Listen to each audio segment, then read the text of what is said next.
Dari video analisa saham ICBP yang saya buat minggu lalu, banyak juga nih yang minta juga dibahas soal saham induk usahanya, yaitu INDF.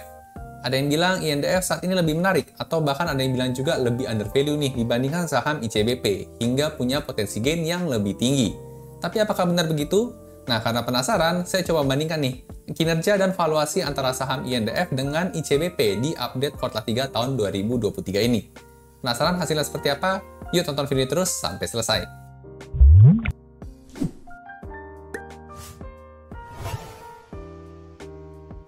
Halo dan selamat datang kembali di channel saya, Jonathan Tamrin. Buat teman-teman yang baru pertama kali nonton, di channel ini saya sharing hal-hal seputar saham dari sudut pandang fundamental. Ada analisa saham, ada masa investasi, dan ada update data terkini. Jadi buat teman-teman investor, boleh banget nih, diklik tombol subscribe, dan nyalakan lonceng notifikasinya biar nggak ketinggalan update-update video berikutnya. Di video kali ini, saya mau sharing hasil perbandingan analisa kinerja dan valuasi saham INDF versus ICBP di update kuartal 3 tahun 2023 ini. Kira-kira lebih menarik mana buat diinvest? Yuk langsung kita aja pembahasannya. Oke, sekarang kita bakal coba komparasikan ya kinerja keuangan dan valuasi dari saham ICBP versus INDF. Dan buat analisanya, saya akan gunakan file RDFA ya. Sebelumnya saya mau info dulu nih, kalau sekarang RDFA sudah ada versi barunya yang jauh lebih lengkap, tampilan lebih menarik, dan lebih mudah digunakan ya. Nah, versi barunya adalah RDFA Plus. Nah, buat teman-teman yang belum tahu, RDFA merupakan singkatan dari Rekap Data Fundamental Emiten. File ini merupakan file Excel yang saya buat sendiri untuk memudahkan saya menganalisa saham tentunya. Berisi rekap data fundamental inti lengkap semua emiten termasuk saham IPO dalam waktu 10 tahun terakhir. Oh iya, just info, untuk RDFA Plus ini sudah mulai bisa dipesan ya. Sudah ada 750-an lebih emiten yang sudah direkap untuk data kuartal 3 tahun 2023-nya. Nah, buat teman-teman yang mungkin tertarik, buat detailnya nanti bisa cek di belakang. Sekarang kita mau pakai buat nganalisa saham dulu. Nah, buat mulai nganalisanya, kalau kita mau nganalisa saham satuan secara lengkap, kita tinggal ganti aja kode sahamnya di sini ya, dengan kode saham yang mau kita analisa. Contohnya INDF. Nah, setelah di-enter, maka langsung muncul ya semua data-data fundamental penting dalam waktu 10 tahun terakhir. Sudah ada data update per last quarter-nya, dan juga ada versi yang sudah disetahunkannya ya. Dan angka-angkanya sudah dalam miliar rupiah semua. Jadi kita gampang, kita mau compare dengan kinerja tahun-tahun sebelumnya. Nah, di sini kita juga bisa lihat ya, ada laporan laba rugi, lalu kemudian ada juga laporan neracanya ya di sini, lalu laporan arus kas, rasio keuangan, dan rasio valuasinya. Nah, tapi karena kita mau coba compare ya kinerja antara INDF dan ICBP, kita bisa langsung pindah aja ke sheet yang komparasi di sini nih. Nah, sekarang kita mau coba compare antara kinerja INDF dan ICBP ya. Jadi ini saya hapus dulu. Kita ganti INDF dan ICBP. Nah, setelah di-enter maka langsung kelihatan ya kinerja update yang terakhir kuartal 3 tahun 2023 kalau kita sandingkan dengan sebelah-sebelahan ya INDF dan ICBP. Nah, sekarang kita akan coba bandingkan ya satu persatu. Kita akan mulai dulu dari kapitalisasi pasaran dulu nih. Untuk INDF versus ICBP, untuk INDF per video ini dibuat di tanggal 19 November tahun 2023, INDF punya market cap di angka 56,4 triliun rupiah. Sedangkan ICBP itu angkanya di 122,1 triliun rupiah ya. Jadi jauh lebih besar nih, atau sudah 2 kali lipat lebihnya dari INDF. Nah, ini cukup menarik ya, padahal ICBP ini kan anak usaha, sedangkan INDF ini adalah induk usahanya ICBP. Tapi secara market cap, ICBP lebih tinggi nih, atau lebih besar dibandingkan dengan INDF. Nah, yang dimaksud dengan market cap ini adalah misalkan kita mau beli utuh ya 100% perusahaan INDF, maka kita harus menyiapkan uang sebesar 56,4 triliun rupiah untuk akuisisi 100% saham INDF di harga penutupan terakhirnya. Sedangkan buat ICBP, kalau kita pengen beli semua sahamnya ya 100% kepemilikan, maka kita harus siapin 122,1 triliun rupiah. Nah, jadi seperti itu ya. Ternyata untuk anak usahanya ini punya harga lebih mahal ya kalau pengen diakuisisi 100% dibandingkan dengan induk usahanya. Nah, selanjutnya kita lihat dari sisi harga sahamnya ya. Per video dibuat untuk satu lembarnya, saham INDF dihargai di Rp6.425 per lembar sahamnya. Sedangkan ICBP di Rp10.475. Nah, lanjut kalau dari sisi jumlah saham beredarnya, untuk INDF ada di 8,7 miliar ya untuk lembar saham yang beredar. Untuk ICBP lebih banyak juga nih di 11,66. Nah, oke, sekarang kita lanjut ke kinerja keuangan ya. Di sini ada data sales growth year on year. Jadi kinerja di tahun 2023 yang disetahunkan ya, itu dibandingkan dengan kinerja tahun 2022 kemarin.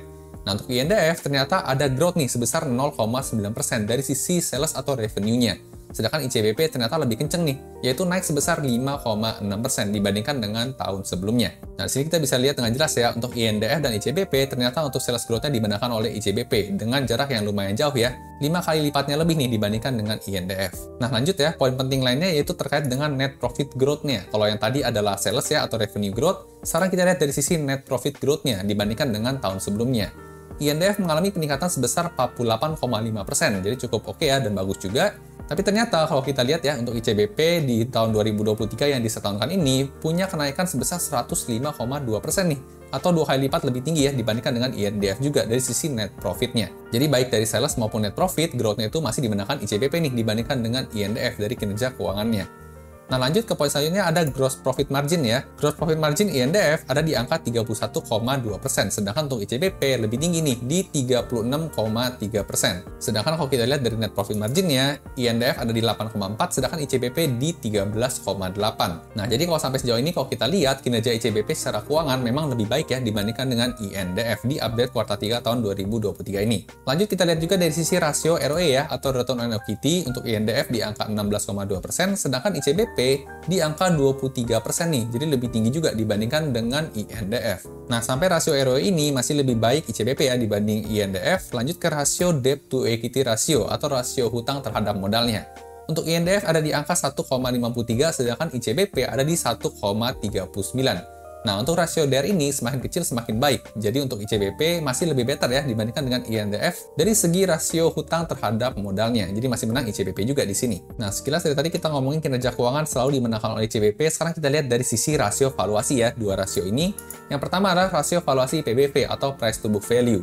Untuk INDF ada di angka 0,97, sedangkan ICBP ada di 2,98. Dan kalau kita baca rasio PBV ini, angkanya semakin kecil itu semakin menarik ya. Karena kalau angkanya semakin kecil, itu menunjukkan harga saham saat ini semakin undervalue. Patokan wajar normal umumnya adalah di angka 1 ya. Nah, sini kita bisa lihat untuk INDF angkanya di bawah 1, sedangkan untuk ICBP ada di angka hampir mendekati 3 nih, di 2,98. Yang berarti secara umum, saham INDF itu secara PBV lebih undervalue nih dibandingkan dengan saham ICBP yang sudah terlihat mulai overvalue dari segi rasio PBV. Oke, jadi untuk rasio valuasi PBV dimenangkan oleh INDF, kita lanjut ke rasio valuasi yang kedua, yaitu PE ratio ya, atau price to earning ratio. Sini kita bisa lihat untuk INDF ada di angka 5,97, sedangkan ICBP di 12,98. Nah, patokan umum untuk rasio PER ini adalah di angka 10 ya. Kalau di bawah angka 10 itu mulai undervalue, di atas angka 10 itu sudah mulai sedikit-sedikit overvalue. Nah, sini kita bisa lihat secara valuasi PE ratio mengatakan kalau INDF ini juga tergolong lebih undervalue ya dibandingkan dengan ICBP. Cuman memang kembali lagi ya, kalau kita coba kaitkan dengan kinerja keuangannya, memang lebih better ICBP sih dibandingkan dengan INDF ini. Ya, makanya biasanya cukup wajar ya kalau saham bagus itu divaluasi juga lebih mahal dibandingkan saham yang biasa-biasa aja. Tapi di sini saya nggak mengatakan INDF tergolong yang biasa-biasa aja ya, karena sahamnya sudah termasuk blue chip juga ya, dengan market cap tadi sudah 56 triliun, dan untuk ROE juga cukup tinggi di 16,2%. Nanti kita akan coba bandingkan ya di belakang terkait dengan valuasi lebih detail lagi. Nah, sekarang kita mau coba lihat ya, tren penjualan sales atau revenue dalam waktu 10 tahun terakhir nih, antara dua perusahaan ini, yaitu INDF maupun ICBP. Nah, kita bisa lihat untuk INDF yang garis warna biru dan ICBP ini yang garis warna oranye. Ternyata di sini kalau kita perhatikan ya, untuk versi tahun 2023 yang disetahunkannya, ternyata INDF dan ICBP itu sama-sama menembus all-time high-nya ya kinerjanya. Dari sisi penjualan, untuk INDF itu berpotensi mencapai 111,8 triliun rupiah, dan untuk ICBP berpotensi untuk mendapatkan 68,4 triliun rupiah nih di akhir tahun 2023. Yang mana lebih tinggi dibandingkan dengan kinerja performa 10 tahun terakhirnya. Nah, sini kita bisa lihat ya, untuk INDF angkanya lebih tinggi ya, 111 triliun, sedangkan ICBP cuma 68,4 triliun rupiah. Nah, angka revenue yang lebih tinggi di INDF sebagai perusahaan induk itu wajar ya, dibandingkan dengan anak usahanya, yaitu ICBP.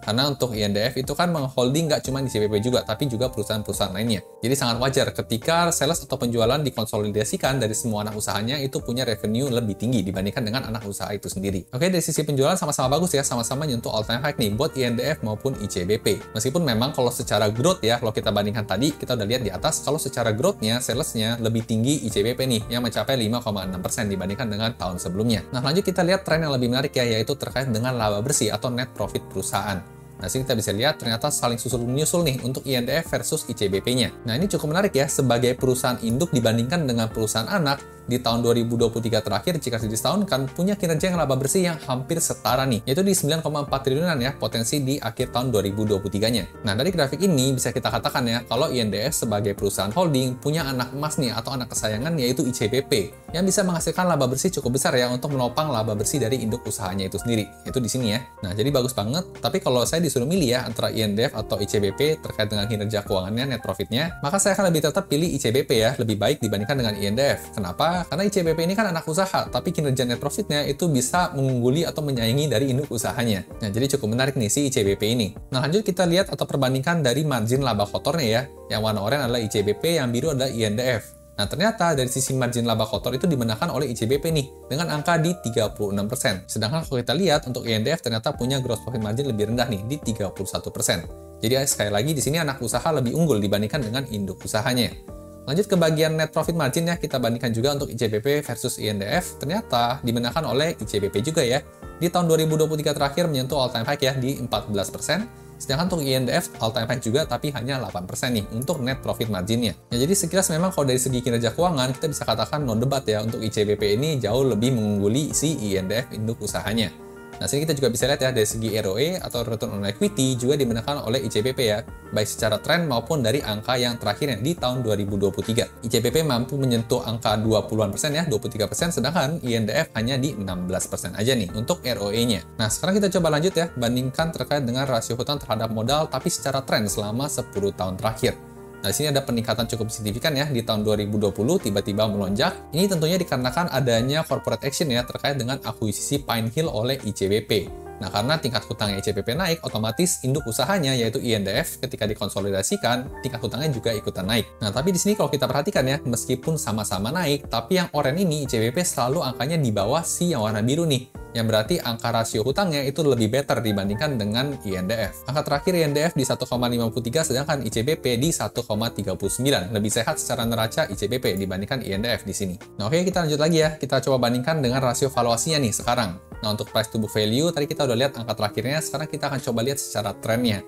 Nah, selama 10 tahun terakhir, ternyata memang untuk ICBP itu trennya selalu lebih tinggi nih dibandingkan dengan INDF. Yang berarti secara PBV itu ICBP selalu divaluasi lebih mahal ya dibandingkan dengan induk usahanya INDF. Tapi yang menarik di sini ya, untuk ICBP pernah tertingginya itu di tahun 2016 di 5,69 PBV-nya. Tapi ketika drop itu cukup dalam ya, ke angka 2,99. Jadi selisih atau gap-nya itu cukup gede. Tapi kalau kita ngomong secara valuasi, tetap ya INDF ini lebih murah secara PBV dibandingkan dengan ICBP, hanya 0,97. Dan dari segi tren juga sama-sama menarik ya, terlihat turun terus ya, atau semakin murah nih valuasinya dari tahun ke tahun. Nah, lanjut kita lihat tren dari sisi rasio valuasi PE rasio ya. Ini juga sama nih, trennya selama 10 tahun terakhir terlihat semakin lama semakin murah. Tapi memang baik lagi ya, kalau kita compare seperti ini, memang INDF selalu divaluasi lebih murah nih dibandingkan dengan ICBP. Nggak pernah tuh ada ceritanya 10 tahun terakhir INDF divaluasi lebih mahal dibandingkan dengan ICBP. Ya, tapi toh fenomena lebih mahal ini bisa dijustifikasi ya, karena ICBP memang secara kinerja itu lebih better dibandingkan dengan INDF. Nah, lanjut kita bandingkan ke rasio valuasi selanjutnya ya, yaitu price to earning growth ratio. Nah, kita bisa lihat semakin lama juga trennya sama ya, semakin turun yaitu semakin under value. Tapi untuk update tahun 2023 terakhir sama-sama di angka 12-an nih. Yang berarti di sini tergolong all time low ya selama 10 tahun terakhir, dan ini bagus ya. Berarti posisinya saat ini tergolong paling murah dibandingkan dengan kinerja 10 tahun lalunya. Nah, lanjut untuk rasio valuasi terakhir, satu lagi kita bisa lihat dari price to cash flow ratio ya.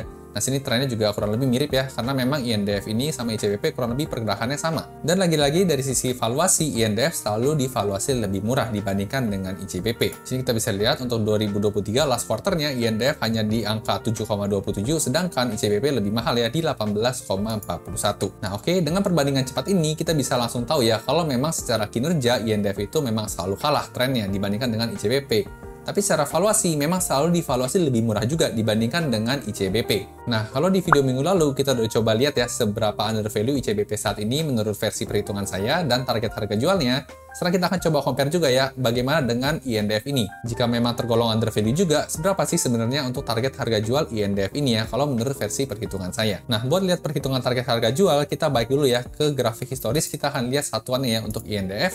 Kita masuk ke rasio valuasi di sini. Nah, sini kita bisa lihat ya, baik lagi untuk PBV, tapi kita di sini fokus ya buat lihat INDF-nya aja. Nah, buat perhitungan rasio valuasi, di sini ada dua strategi ya. Ada strategi membandingkan dengan kinerja 5 tahun sebelumnya, Dan strategi satu lagi adalah membandingkan dengan PBV umum ya, di angka 1 kalau PBV. Nah, sini kita bisa lihat ya, secara tren ternyata selama 5 tahun terakhir secara average ya, ada di angka 1,29 nih. Sedangkan saat ini PBV INDF hanya di 0,97. Nah, sini kita bisa lihat ada gap ya, cukup besar juga ya, dari 1,29 ya, gap 25% jadi 0,97. Dan kalau misalnya angka 0,97 ini balik ke angka 1,29 ya, PBV-nya, maka ada potensi gain nih, harga sahamnya naik sebesar 34%. Dengan target harga jualnya di Rp8.611 per lembar sahamnya. Sedangkan per video dibuat, untuk INDF ada di angka Rp6.425 ya. Jadi lumayan juga, untuk target jualnya ada potensial gain sebesar 34%. Nah, tapi karena average margin of safety-nya masih di bawah 30% ya, maka remarks-nya di sini adalah slightly undervalue nih. Jadi nggak undervalue amat. Nah, kalau kita pakai strategi yang kedua ya, angkanya balik nih ke angka wajar di angka 1 PBV-nya. Maka ada potensial gain sebesar 3,5% aja, atau harga saat ini tergolong fair value ya, harga wajar. Nah, kira-kira lebih cocok yang mana? Pakai yang strategi yang kedua apa pakai strategi yang pertama? Nah, untuk kasus INDF, karena ini perusahaan juga blue chip ya, saya rasa akan lebih cocok nih sama kayak ICBP kemarin, pakai strategi yang 5 tahunan ini. Jadi secara PBV dikatakan untuk saham INDF saat ini tergolong slightly undervalue. Nah, ini target harga jualnya ya menurut PBV. Sekarang kita lanjut bagaimana menurut rasio valuasi yang kedua, yaitu PE ratio atau price to earning ratio. Nah, ini sama ya, metodenya ada 5 tahunan, ada yang pakai patokan umum, yaitu di angka 10. Nah, sini juga sama, saya prefer pakai strategi yang 5 tahunan terakhir. Kita bisa lihat secara rata-rata 5 tahun terakhir ada di angka 9,2 nih. Sedangkan saat ini hanya di 5,97 aja, yaitu terdiskon sebesar 35,1% yang punya potensi gain sebesar 54,1% nih. Kalau angka 5,97 ini balik ke angka 9,2 di sini. Berarti kalau menurut rasio PE ratio ya, patokan harga jualnya ada di Rp9.899. Dan di sini untuk kesimpulan akhirnya tergolong undervalue ya menurut rasio PE ratio, karena untuk tingkat diskonnya juga lumayan gede nih di 35%. Nah, lanjut ke rasio valuasi yang selanjutnya ya, untuk price to earning growth PEG, kita pakai strategi yang 5 tahun terakhir juga. Kita bisa lihat posisi saat ini di 12,32. Ternyata rata-rata selama 5 tahun terakhir di 18,97 nih. Diskonnya juga sama ya, 35%-an, dan tergolong undervalue dengan target harga jual di Rp9.899 per lembar sahamnya. Nah, di sini juga kita bisa lanjut lagi ya, kalau kita mau pakai rasio valuasi yang lain lagi, yaitu price to cash flow ratio. Nah, ternyata untuk rasio PCFR ini tergolong mulai overvalue ya, mulai naik nih dibandingkan dengan kinerja 5 tahun terakhirnya. Nah, rasio PCFR ini malah mengatakan untuk harga saham ICBP saat ini tergolong overvalue ya. Jadi sini kita bisa lihat ada 3 yang mengatakan undervalue dan 1 mengatakan overvalue. Nah, untuk rasio valuasi yang terakhir yang juga saya kadang sering gunakan ya, yaitu pakai EPS growth nih. Dengan asumsi inflasi 10 tahun sebesar 50% dan asumsi growth EPS-nya sebesar 4% ya selama 10 tahun ke depan. Nah, sini kita bisa lihat untuk target harga jualnya di Rp13.000, yang berarti punya tingkat diskon sebesar 52% atau potensial gain sebesar 108% ya. Dengan penggolongan atau penarikan kesimpulan tergolong undervalue nih untuk saham INDF. Nah, dengan membandingkan beberapa rasio valuasi seperti ini, saya bisa menarik kesimpulan kalau memang INDF saat ini tergolong undervalue ya. Dengan target harga jual yang cukup optimis di angka yang di atas, yaitu di kisaran 8.100 ya, atau potensial gain sebesar 34% dari harga saham saat ini. Ini target harga yang cukup realistis, dan untuk target harga yang cukup optimis ya, itu ada di angka penjualan di 13.300. Tapi kayaknya agak susah ya kalau mau optimis seperti ini, one bagger ya, atau multi bagger di saham INDF ya, saham blue chip. Mungkin bisa lebih realistis kalau kita pakai target harga jual yang atas nih, yaitu di angka 8.600-an ya. Dan tentunya seperti biasa, karena kondisi market ini nggak ada yang tahu ya. Meskipun potensi gainnya tinggi, tapi nggak menutup kemungkinan harga sahamnya masih mungkin turun juga. Jadi seperti biasa, saya disclaimer dulu. Tujuan pembuatan video ini bukan untuk memberikan rekomendasi beli atau jual suatu saham ya. Jadi di sini saya hanya pure ya, men-sharingkan temuan-temuan yang saya temukan menarik. Bagus kalau teman-teman dapat insight, tapi buat beli atau jual suatu saham, teman-teman tetap harus ngerjain PR-nya sendiri ya, atau do your own research. Oke, jadi itu tadi hasil sharing analisa perbandingan saham INDF versus saham ICBP versi saya. Buat versi lengkap ICBP-nya bisa cek di video saya minggu lalu, dan buat teman-teman yang tertarik sama file Excel RDFA-nya, sekarang RDFA ada 2 versi ya, RDFA Basic yang lebih terjangkau, dan RDFA Plus ini yang lebih lengkap dan premium. Saat ini sudah ada 750-an emiten yang rilis laporan keuangannya. Dulu saya ciptain RDFA ini buat pemakaian pribadi, tapi ternyata banyak nih dari teman-teman yang berminat, jadi saya buatkan juga versi buat teman-teman yang tertarik. Karena memang sangat menghemat waktu banget sih menurut saya dibandingkan kalau harus manual satu-satu buka laporan keuangan perusahaan. Di RDFA ini sudah direkapin lengkap all in one. Nah, buat teman-teman yang pesen, bakal dapat free update nih. Berkala minimal 1 kali setiap minggunya sampai lengkap data 800-an plus laporan keuangan kuartal 3 emitennya. Teman-teman juga boleh coba file sampel dulu gratis, bisa langsung cek aja di kolom deskripsi di bawah. Jadi kalau cocok, bisa langsung pesen aja. Info lebih lengkapnya lagi soal paket dan harga bisa langsung tanya-tanya by DM IG saya atau cek toko hijaunya juga di kolom deskripsi di bawah ya. Nah, gimana nih teman-teman setelah dengan analisa tadi, seberapa setuju dengan analisa saya yang tadi? Atau ada yang punya pendapat lain? Tuliskan pendapat dan komentar teman-teman di kolom komentar di bawah ya, biar bisa kita diskusin lebih lanjut lagi. Suka video seperti ini? Jangan lupa di like dan bagikan ke teman-teman investor lainnya ya, supaya makin jago analisa sahamnya. Sampai jumpa di video berikutnya.